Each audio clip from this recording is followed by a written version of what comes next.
Jacqui Foster beat Raymond Ford by majority decision to retain his WBC Super Featherweight title. Since the fight, most people have been talking about Raymond Ford. Was he tired? Did he fade? But when I went back and reviewed the fight and the evidence, the math ain't mathing. So, in this video, we're going to have a look at the key moments and turning points in the fight. And if I'm right, it might tell us something important about how Jacqui Foster keeps winning these kind of fights. Hi, my name is Jacqui-Lee Pryce, former boxer, and I spent many years in the sport as a boxing coach and judge. And a quick shout out to whoever in the comments asked for this breakdown. I appreciate you. So here we go. Quick context. Foster's been chasing Shakur Stevenson for years. Ford trained for this fight with Stevenson sparring him, and Foster knew it. Asked pre-fight about facing a southpaw, Foster said, "I know what southpaws don't like and what they do like. I just plan on taking it all away." So remember that line, we'll come back to it. Round one, Foster's in the orthodox stance. He's renowned for being a switch hitter, but Saturday he stayed orthodox. And if I recall rightly throughout the whole fight, Ford takes the lead, working the jab as a measuring stick, keeping Foster just out of range, taking small steps back. Now, Foster's been accused of having a slow start in many of his fights. He's actually being quite economical here, just testing, and then this happens. Foster throws a 1-2. Ford counters with a jab of his own. Foster steps in to close the distance. He grabs Ford, spins him around and throws him basically out of the ring. The first part, Foster's tying him up. The second part, he literally gets his hand behind Ford's head and pushes him. That is a complete foul. It was blatant and intentional. And here's where it gets a little bit unfair. The referee warns both fighters. Ford hadn't done anything wrong. Foster totally unbothered, wasn't really listening to the warning. I was a judge for a long time. That's a point deduction, not a warning to both. Not very, let's say, sportsmanlike. But the rest of round one, Ford's doing fine. He's outlanding Foster. Round one was competitive, no sign of anyone fading. Round five. Now, watching this round live, my first instinct was that, Foster was starting to take over. And there's a moment where he presses Ford onto the back foot, disrupts his rhythm. I was about to call it for him, but when I went back and I looked at the stats, both fighters landed near identical volume, near identical accuracy. So I corrected myself. Round five was dead even. And here's why it was so close. Ford is back on the outside. He's winning the jab battle, jab into the head, jab into the body, controlling the distance. And as we know, Ford has fast hands and he's a really great counterpuncher. He lands a nice reverse 1-2 with some nice little exchanges of angles. Foster steps in with a backhand. Ford times it well, ducks to take the momentum out of the shot. Foster's looking for the counter, controlling the distance, the pace, the range. A little explosive piece of action when Foster becomes the aggressor and he tries to press Ford back. But Ford gets back into mid-range with high volume rallies. Dead even, but pay attention. At the halfway mark of the fight, both fighters are present, both are working, and nobody is fading. Round seven, and this is where something changes. Foster's doing a really nice job in the opening of this round. He's judging the distance, he's mirroring Ford's foot movement, taking away his escape routes. Then he pins Ford in the corner. Nice little tactical moment. Now, Ford's a southpaw. A southpaw's natural escape route is to circle to the right. Foster wins the outside foot battle. His foot placement looks to be on the outside of Ford's lead foot, which means Ford can't circle out. And the route for Foster's right hand to Ford's head is open. Foster grabs, holds, he roughs Ford up, disrupts his rhythm, pins him in the corner, then on the ropes. Really well-timed combinations, good shot selection. And listen to this, Foster's taking away Ford's jab, stepping out of range, changing the angle, using his lead hand as a measuring stick. Ford keeps throwing the jab, but it's not landing the same way. And here's what anchored everything when I watched it back. It's not that Ford has dropped his work rate, it's that Foster is being more efficient at nullifying his work. Now, Ford does have something to answer for in this round. He's waiting too long. He's waiting for Foster to make a mistake, to capitalise on it with a counter. But Foster isn't committing, so Ford isn't firing, and his phases of attack are singular. And let's be fair, Ford isn't getting massively beaten up. He's being outworked and he's being outthought. The stats confirm this. Foster's accuracy in round 7 jumps and Ford's drops. Foster's landing over half his power punches.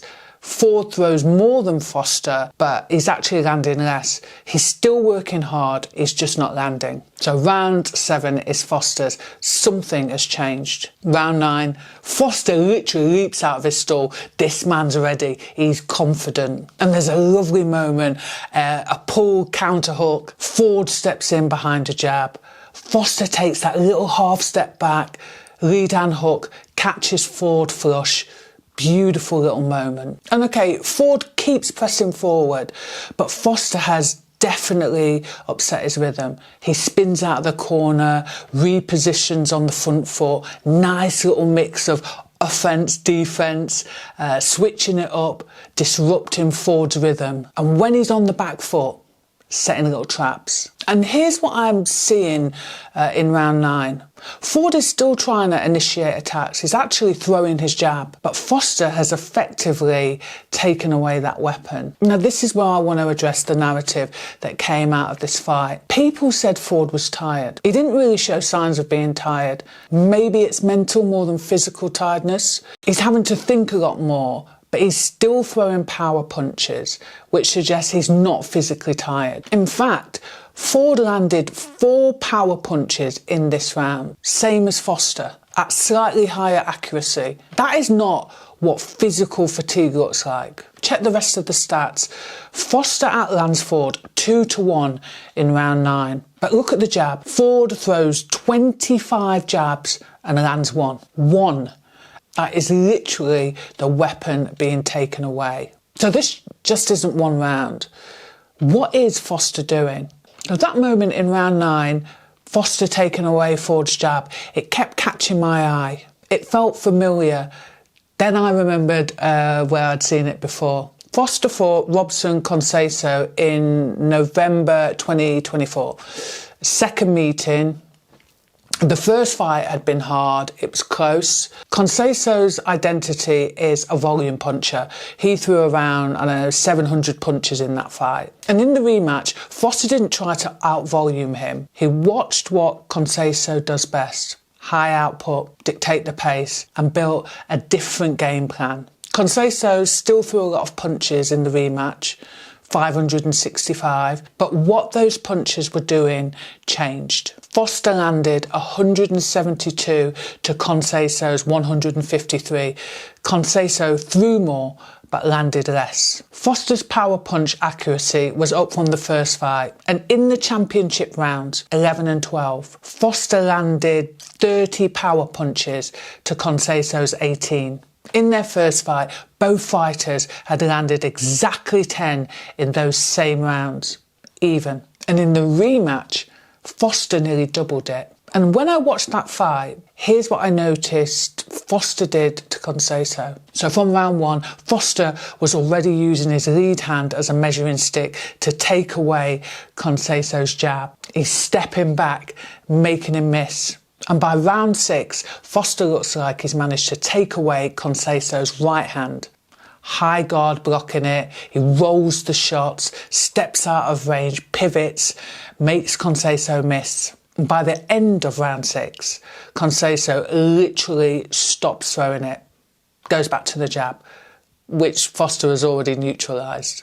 So Foster didn't take away one weapon, he systematically dismantled both Conceição's primary tools. Different opponent, different weapons, same approach. So if Foster does this, what does that mean for what we just watched? Let's go back to the Ford fight.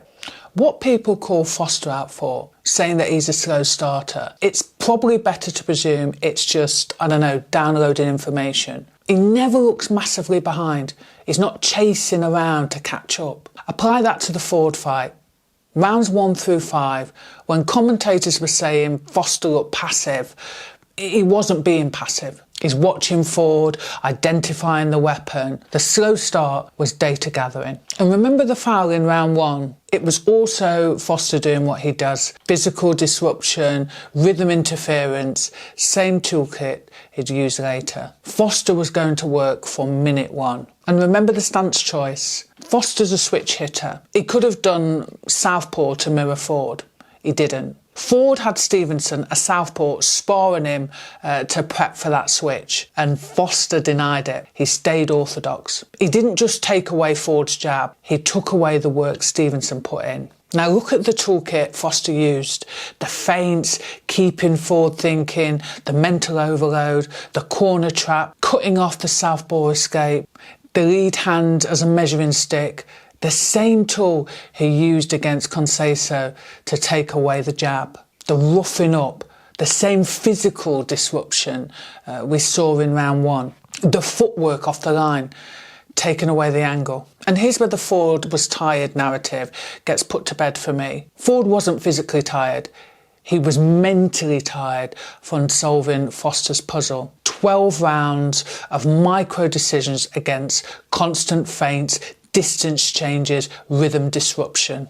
And that's exhausting in a different way.